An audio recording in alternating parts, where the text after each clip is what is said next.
We're going to go to Morgan Brennan now for the launch of Amazon's satellite rocket. Let's go to Morgan.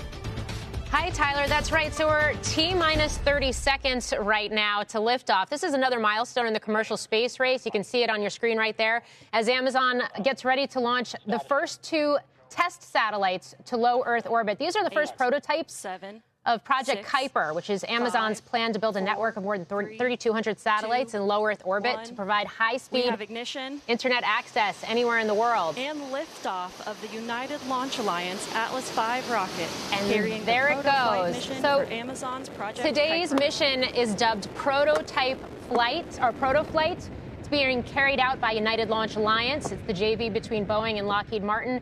It's an Atlas V rocket on your screen that's lifting off from Cape Canaveral, Florida.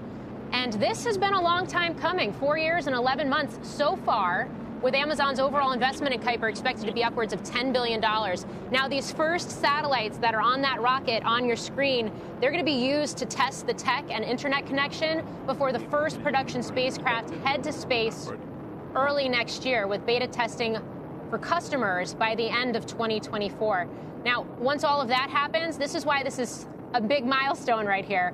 Once all of that happens, Kuiper will put Amazon in direct competition with SpaceX and its Starlink service, kicking off the latest chapter in the Jeff Bezos versus Elon Musk space rivalry. Unlike SpaceX, which launches Starlink on its own Falcon 9s, Amazon struck the largest commercial rocket deal in history last year, securing dozens of launches from ULA, including this one, Arianespace, and Amazon's sister company, Blue Origin. So, guys, so far, this launch looks successful. It's the 158th one for ULA. In about 15 minutes or so, what's going to happen is the first stage is going to fall away. The second stage is going to deploy those two satellites to low Earth orbit, and then testing will begin to happen. Those satellites will be brought online over the coming days.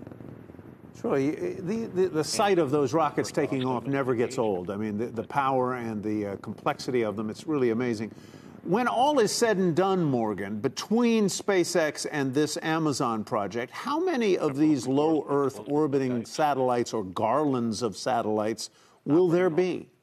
Thousands upon thousands. Just to put it in perspective, Tyler, SpaceX already has more than 5,000 satellites on orbit. They have hundreds, thousands of customers as well across the globe.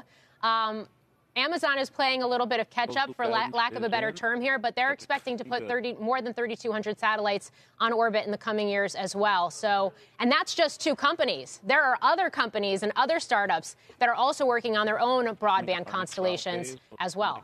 Very interesting. And one assumes that there's enough space in space to accommodate all of these thousands of satellites. That is spurring demand, too, for startups focused on just that, space traffic management. Right. Very interesting. Very interesting. Morgan, thank you very much. As we watch that, any news, please get back to us as we watch that rocket go up. Wow. We'll have more on Amazon itself next block, talk a little bit more about the implications.